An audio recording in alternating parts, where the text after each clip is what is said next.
नमस्कार साथियों, मैं परमात्मा राजभर स्वागत करता हूं आप सभी का अपने YouTube चैनल AW क्लासेस में। सो फ्रेंड्स, बने रहिए मेरे साथ। आज मैं आपके साथ एक स्पेशल टॉपिक डिस्कस करने चल रहा हूं। टॉपिक ही नहीं, वो एक प्रकार का सोनेट है फ्रेंड, और उसको लिखा है विलियम बटलर ईट्स जी ने, और उस सोनेट का नाम है लेडा एंड द सन। और ये ग्रीक के कुछ पौराणिक कथाओं का वर्णन किया गया फ्रेंड्स इसमें, और बताया गया है किस प्रकार से लेडा का बर्बरता के साथ रेप हुआ था ज्यूस के द्वारा। ठीक, ज्यूस जिनको ग्रीक का देवता माना जाता है, और जुपिटर उन्हीं का दूसरा फॉर्म है जो रोम में उनको जुपिटर के नाम से जाना जाता है। तो फ्रेंड, इसी पे मैं आज चर्चा करूंगा। स्टेप बाय स्टेप मैं सारी चीज़ आपको बताऊंगा फ्रेंड्स, आप बने रहिए मेरे साथ।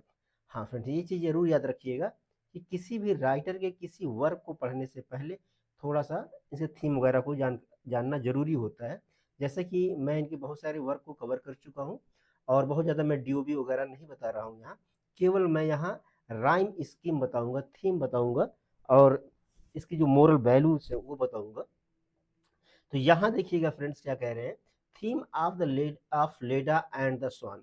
यहाँ द जो थोड़ा सा अलग है फ्रेंड्स, यहाँ लेडा एंड द स्वान इसका नाम है इस सोनेट का। फ्रेंड्स याद रखिएगा, कह रहे the central theme of Leda and the Swan, इसका सेंट्रल थीम क्या है, बाय विलियम बटलर ईट्स और वायलेंस एंड पावर। कह रहा है वायलेंस और पावर इसका थीम है फ्रेंड्स। कह रहा है कि ये बहुत चीजों को जो जूस है ताकत दिखाकर, किसको, लेडा को ताकत दिखाकर, अपनी पावर को दिखाकर उसके साथ रेप करता है। उसका दूसरा theme friend, the main theme of the poet या सॉरी सोनेट क्या है, सेक्स एंड वायलेंस है। सेक्स और वायलेंस है इसका। आगे चलते हैं फ्रेंड, बहुत टाइम वेस्ट नहीं करूंगा आपका मैं, तुरंत दूसरे पेज पे चलते हैं हम लोग।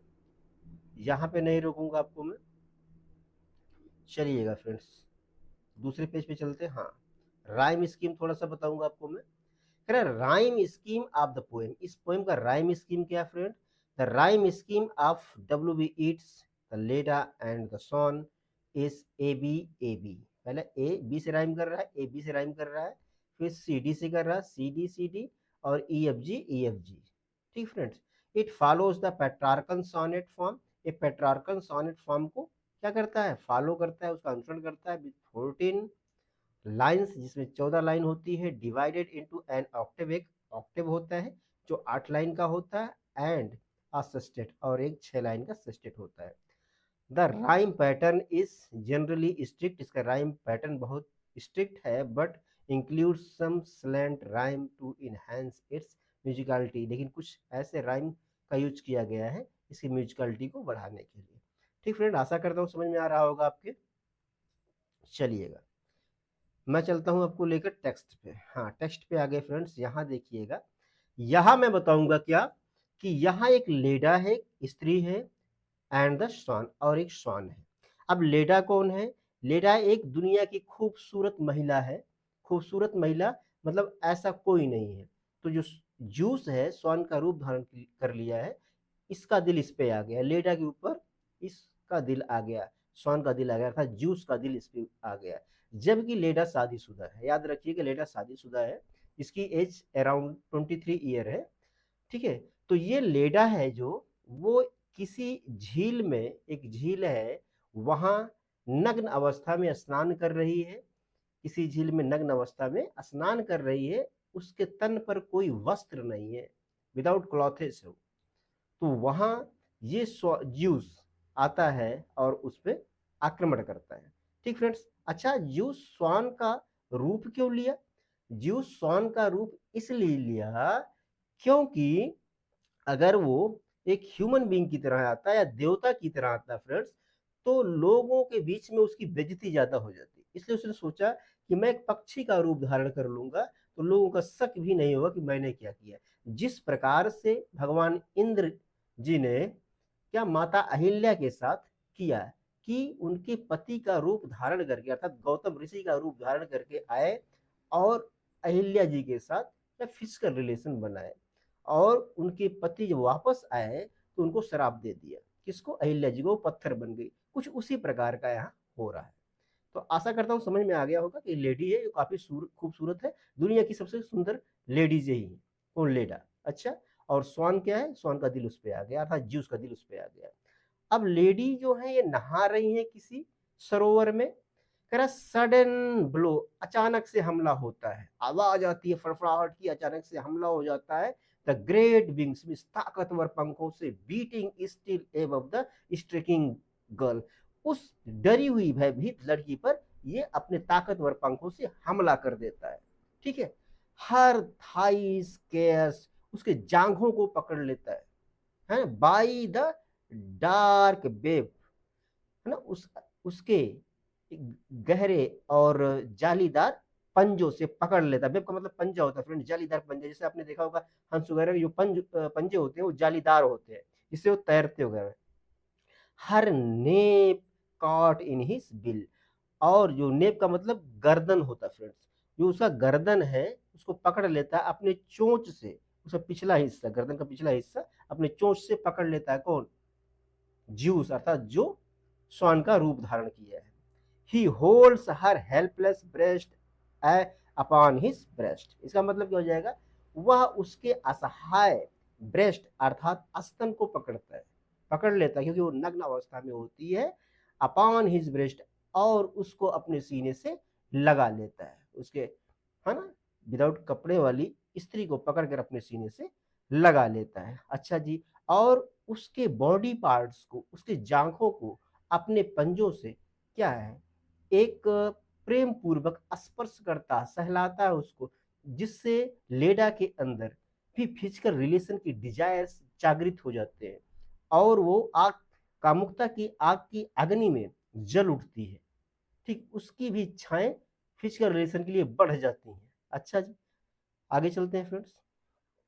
अब यहाँ how can those terrified vague fingers push, हाँ, अब उतने ताकतवर विशाल पक्षी को अपने पैरों से कैसे वो पुश कर सकती है, उसके पास ताकत उतना है नहीं, क्योंकि जो स्वान है वो तो जूस का रूप है, और उसके पास काफी ज्यादा दैवीय शक्तियां हैं, उसको पुश नहीं कर पा रही थी वो। The feathered glory from her loosening thigh, और इस प्रकार से उसका पकड़, उसकी ताकत कम हो रही थी। क्यों? क्योंकि पहले से ही वो उसके, किसके, फिजिकल रिलेशन के मूड में आ गई थी, है ना, कामुकता की अग्नि में जल रही थी।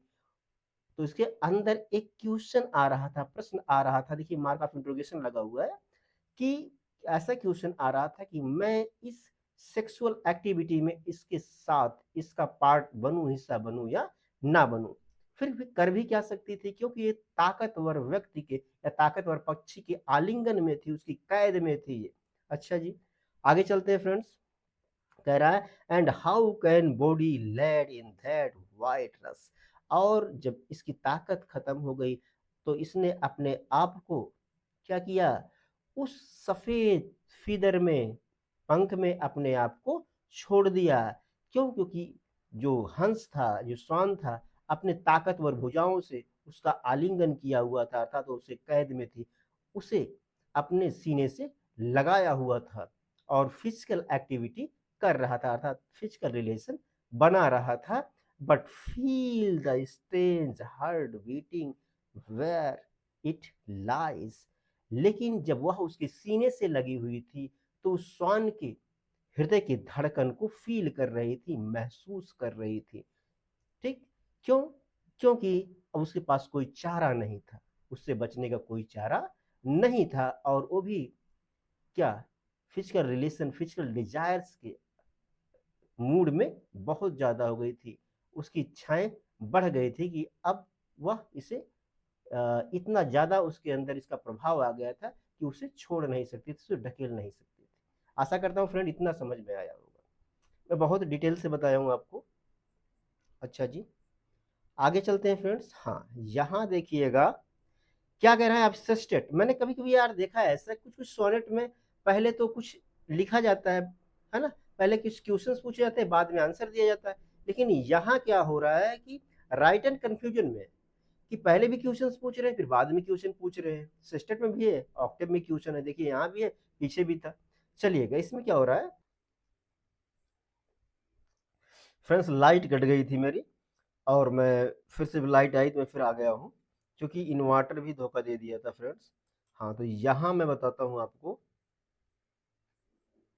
कुछ यहाँ बता रहा था। हाँ, यहाँ देखेंगे इस लाइन से अब सेस्टेट चालू हो गया फ्रेंड। सेस्टेट में देखेंगे क्या हो रहा है कि जब सारी एक्टिविटी हो रही थी, a shudder in the loins engenders there। shudder का मतलब हलचल होना, महसूस होना, फील होना फ्रेंड्स। कहाँ? In the lions. लाइन नहीं फ्रेंड्स, लॉयंस है। लॉयंस का मतलब गर्भ, है ना? गर्भ में इंजेंडर मीन्स क्या? इंजेंडर का मतलब होता है कि वो गर्भवती हो गई देयर, वहां। अर्थात कि जब ये दो लोग, कौन? लेडा एंड सॉन फिजिकल रिलेशन में थे, फिजिकल रिलेशन आग की अग्नि में जल रहे थे, और जब ये इसके चरम पर आए, फिजिकल रिलेशन के चरम पर आए फ्रेंड्स। चरम का मतलब जब ज्यूस जो था अपना स्पर्म रिलीज किया, कहां? लेडा के गर्भ में, तो वहां एक हलचल हुई, हलचल हुई कि उसके अंदर क्या कुछ हुआ है, अर्थात वह गर्भवती हो गई है। और इस प्रकार से ज्यूस जो है फ्यूचर के बीज बो दिया है, अर्थात अपने संतान को उसके गर्भ में डाल दिया है। किसके? लेडा के गर्भ में। आशा करता हूं यहां तक समझ में आया होगा फ्रेंड्स। अब ऐसे हो गया कि जिस प्रकार से अपने ग्रंथों की बात करें, जिस प्रकार से कौन? सूर्य देव कुंती के कानों में आकर अपना कर्ण के रूप में क्या अपने सीड को डाल दिए थे, जिससे कुंती शादी से पहले ही गर्भवती हो गई थी। सेम उसी प्रकार से इनका फिजिकल था, उनका ऐसा नहीं था। ठीक फ्रेंड्स, अब ये क्या करेगा? ये यही करेगा जो संतान इससे जन्म लेगा, अर्थात देखिए कौन जन्म लेगा? ये हेलन जन्म लेगी। हेलन ये भी दुनिया की सबसे खूबसूरत महिला बनेगी अपने जमाने में। अब यहाँ भविष्यवाणी हो चुकी है। अब लेडा को पता चल गया है।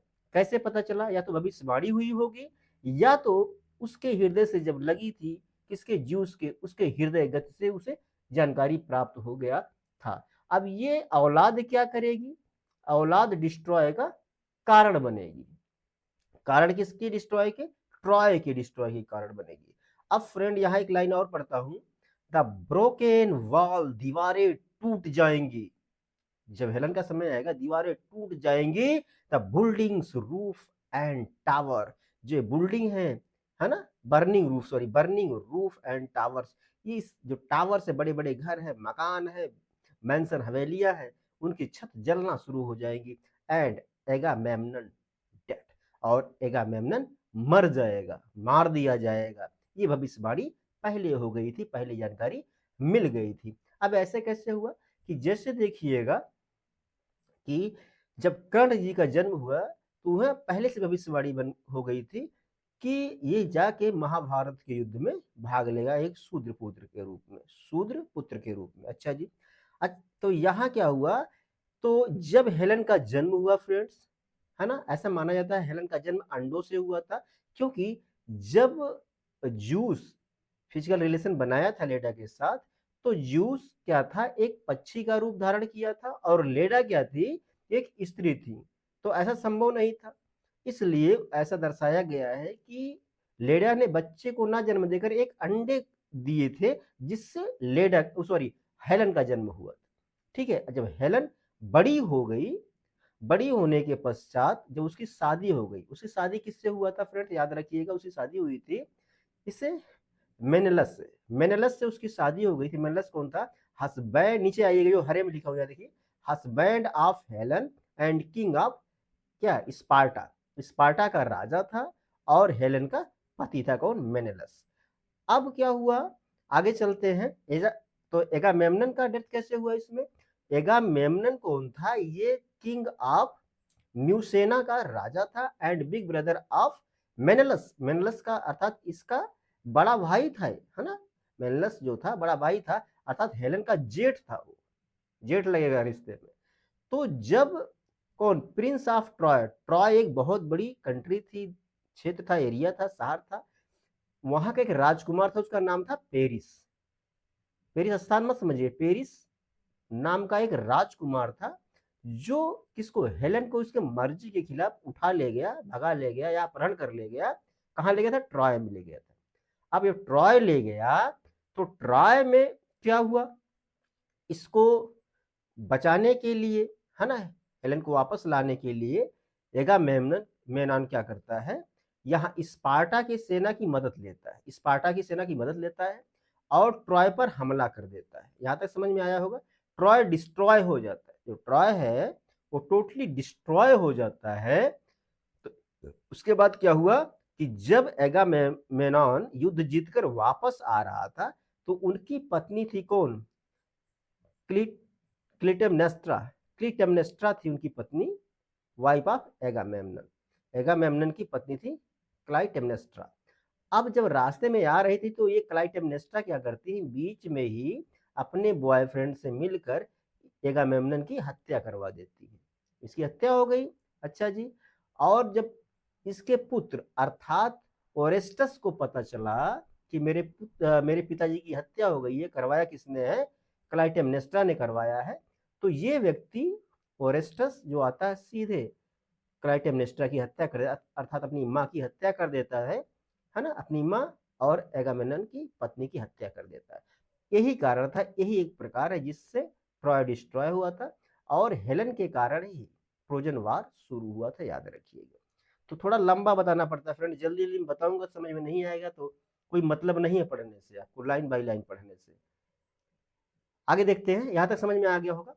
बीइंग सो काट अप, अर्थात जूस के आलिंगन में कैद होने पर, या जब जूस के आलिंगन में ये कैद थी, उसकी बस में थी, उसकी भुजाओं में थी, so mastered by the brute blood of the air, और वो जब उसके साथ, इसके लेडा के साथ पशुवत व्यवहार करता था, पशुओं की तरह उसका रेप किया, उसके साथ बर्बरता किया, तब की बात कह रहे हैं। तब क्या कह रहे हैं कि did she put on his knowledge with his power before the indifferent beak could let her drop, कि उसके पकड़ से छूटने से पहले, यहां देखिए, उसके पकड़ से, किसके? ज्यूस के चोंचों के पकड़ से छूटने के पहले, did she put on his knowledge with his power, कि जब ज्यूस उसके साथ फिजिकल रिलेशन बना रहा था, उसे अपने सीने से लगाया था, आलिंगन कर रहा था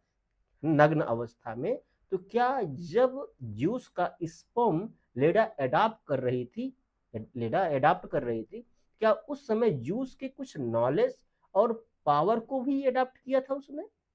ऐसा है कि नहीं है? ये राइटर भ्रम में है, राइटर के समझ में नहीं आ रहा ऐसा हुआ था कि नहीं। कि ऐसा होता है ना कि शायद ऐसा नहीं हुआ था। क्यों? क्योंकि ये पारस्परिक मिलनसार नहीं था, ये प्रेम मिलनसार नहीं था।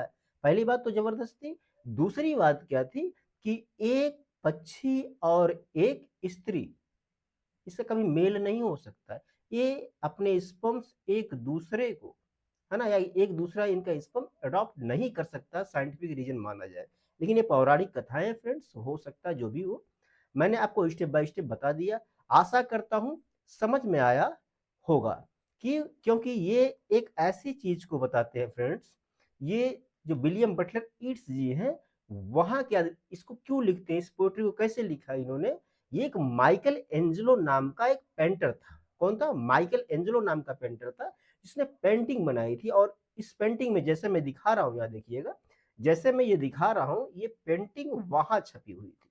इस प्रकार की पेंटिंग और सारी पेंटिंग थी, कुछ बर्गल थी फ्रेंड्स, इसमें मैंने कुछ बर्गल लैंग्वेज का यूज किया है, माफ करिएगा, क्योंकि इस बर्गाल्टी में लिखा ही गया है यार, तो मैं बहुत बचा बचा के बोला हूं, अगर पूरा बोलता तो शायद सुनने लायक ना होता है। ठीक है। तो इस प्रकार के चित्र को इन्होंने दर्शाया था, कौन? माइकल एंजेलो ने अपने पेंटिंग में, और उसी को देखकर विलियम बटलर ईट्स जी ने इस सोनेट को लिखा था। क्यों? क्योंकि जैसे कि आपको पता है, मैं आप से step by step, line by line बात किया हूं, बहुत ज्यादा मैंने इधर उधर कुछ नहीं किया है। जो मैंने पढ़ा मैंने उसको आपके सामने प्रस्तुत किया। और फ्रेंड्स, तो बस यही था, मिलते हैं किसी और नेक्स्ट वीडियो में, तब तक के लिए नमस्कार।